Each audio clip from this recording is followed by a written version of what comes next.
Hey book readers! Today I'm taking a moment to share some thoughts about the books I read this past month. Chatting about everything from a funny fantasy novella and YA pirate adventure to an inspirational philosophy book and a Pulitzer Prize winner. So let's talk books. Up first is 9 Goblins by Kingfisher. This is what I was expecting from Legends and Lattes and didn't get. A cozy, charming, playful little book with quirky characters and a plot that actually moves the story forward with some tension. Although it isn't necessarily broken up into this format, the book falls into 2 sections. In the first part of the book, we're getting to know the personalities and quirks of the goblins, like Gluber, who can't keep his finger out of his orifices, and Blanchett, who has a teddy bear that speaks for him, and Sergeant Nesselka is the perceptive leader responsible for this lovable gang. Then we enter the second part of this novella where the plot really picks up steam. During a battle, an enemy wizard creates a portal, and then these 9 goblins accidentally follow him through or are sucked through with him, transporting them far behind enemy lines. It's there that they meet Singstotrees, who is an elf, but far from the pristine, stylish elves that make up the rest of this world.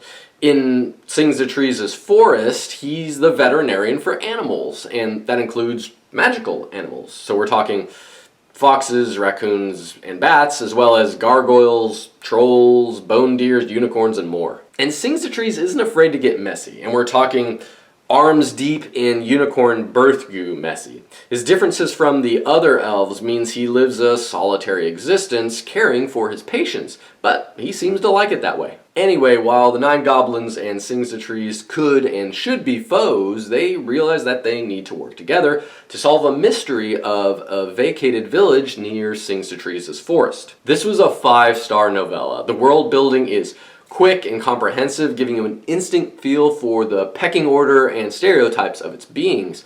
And the fast intros of the characters were really well done too. You almost immediately figure out who's who and what their eccentricities are. Then there's the dialogue, which is sharp and hilarious. Trust me, when the 9 goblins are roaming around together, at any point in the book, you're in for a treat. I can't recommend this one enough. You can read it in a day or over a weekend and thoroughly enjoy every page. And I'll say it again, in my mind, this was 10 times better than Legends and Lattes. So if you enjoyed that book, try this one on for size and see if you agree or not. Next up is Seafire by Natalie C. Parker. Caledonia is out for revenge. 4 years after her family was killed, she's formed an all-female crew with one thing in mind: to bring down Eric Aether, the man responsible for so much death and destruction. The world building in this one was excellent as well, with a nice mix of old school and new school tech for a Mad Max vibe. There are ships with solar-powered sun sails and electrified hulls, as well as submarine pirates and underwater mines. But the captain, Caledonia, still has to deal with everyday ship essentials like making sure her crew has enough food and water, so it does feel realistic in that way. The book tackles some heavy topics like the perils of drug addiction, what makes a family, and the pros and cons of keeping strangers at arm's length. And I'm giving 3 stars to Seafire. This book had some failings. First, Caledonia isn't a great leader. She gets herself into trouble and lucks her way out of it. Her genius as a captain is never fully established, it's just implied. What I did like, though, is how Caledonia made a crucial mistake in her past, and it's haunted her forever after that, causing her to think about how people can't change. And because of this, she starts closing herself up to her own crew, trusting and relying on them less, and this motivation created a lot of the drama in the book. It was really well done. But the second failure of this book is how it's written at a breakneck speed, where Caledonia and her ship's crew are running from one evil leader to the safety of another to the threat of another. The pace is just way too fast. I mean, there's not enough time to get our feet underneath us, figure out who the bad guys are, or get a sense for each new setting before we're whisked off somewhere new. A little George R.R. Martin sitting and basking in the setting would have helped a lot. And the third thing I think Seafire missed out on was showing a little more of its post-apocalyptic world. It's mentioned in passing and shown in a couple of instances, but I felt like there was a lot of meat left on the bone there. And lastly, the cliffhanger ending was a bummer. I just wish it would have been wrapped up and finished. Up next is Maktub by Paulo Coelho.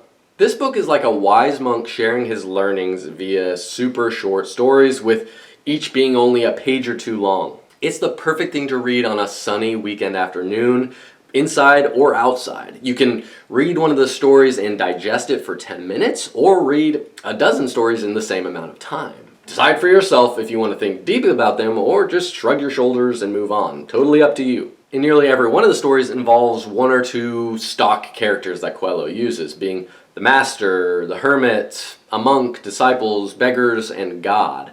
Most of the tales have some sort of message about humanity in them. Some are simple and some are profound. And I gave Maktub 4 stars. I like this one quite a bit more than Coelho's only other work I've read, which was The Alchemist. That one was like a single fantasy stream, while Maktub is like a faucet, slowly dripping inspiration and different ways of looking at life.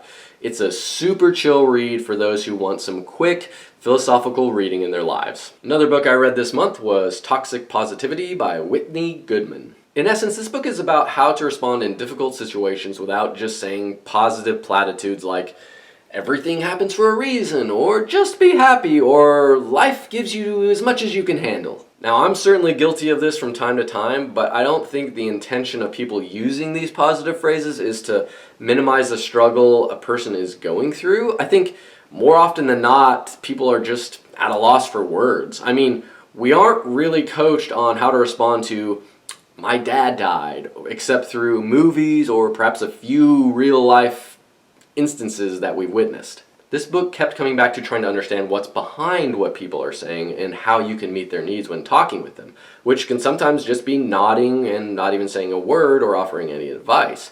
It's about checking to make sure your communication is effective depending on the situation. I gave this one 3 stars. It basically boiled down to responding to people with a few similar supportive phrases like, "that sounds tough," or "I'm here for you," which isn't that groundbreaking and kind of gets repetitive after a while. I also didn't agree with all the author's takes on toxic positivity. For instance, sometimes putting on a brave, positive face can help. Like if you're talking to a young kid about illness or in certain situations at work. However, I did like the sections about the relationship between positivity and religion, as well as effective complaining strategies that covered both sides of the conversation, the speaker and the listener. It touched on the differences between common complaints like traffic was bad or it's so hot outside, and more serious ones about a partner or someone's self-evaluation. I will say if you're going to read this book, you can skip around and find the sections that interest you. I'm not sure that you need to read it from cover to cover, just pick the things that sound good. This month I also read Poverty by America by Matthew Desmond. This is going to be a really scattershot review, so hold tight. Poverty by America holds up a mirror to what many consider the greatest and wealthiest country in the world and asks us to do better. Desmond says that America doesn't have to have poor people, but the systems we have in place make it so that the rich stay rich and in exclusive groups, while the poor stay poor and reliant on public institutions that currently aren't that great. The haves are in power and don't want to cede some of that power to the have-nots, especially if it's not personally beneficial. So we tolerate and even expect poverty to be part of our society. Another common belief touched on in this book is that poor people are poor because they're lazy. But the author shows how there are a whole host of reasons why people are poor, including a society that makes it difficult to escape the poverty carousel. And I gave Poverty by America 4 stars. While this book portrays an idealist view, it also makes a good case that right now, today, there are lots of different ways for us as individuals and as a country to tackle poverty. One major suggestion mentioned is simply help people to get into programs that they already qualify for. Make it clear and easy how to do this and destigmatize how people feel about those programs. There should be no shame in getting assistance, but unfortunately there is. So yeah, this book will make you squirm in your seat a little bit while you read it, probably, but getting a little uncomfortable or more may be the only way to force us to upend our decision making and eventually change the system. And the last book I read this month was The Nickel Boys by Colson Whitehead. This Pulitzer Prize winner from 2020 alternates settings between a terrible Florida reform school in the 1960s and New York a few decades later. It features the protagonist Elwood Curtis, a promising young black teen who's about to go to college in the 1960s, but due to an unlucky set of circumstances, he winds up at Nickel Academy instead, which is a segregated school for juvenile delinquents where the black students are mistreated at every turn. It's a really difficult read, filled with cruelty, corruption, racism, and violence.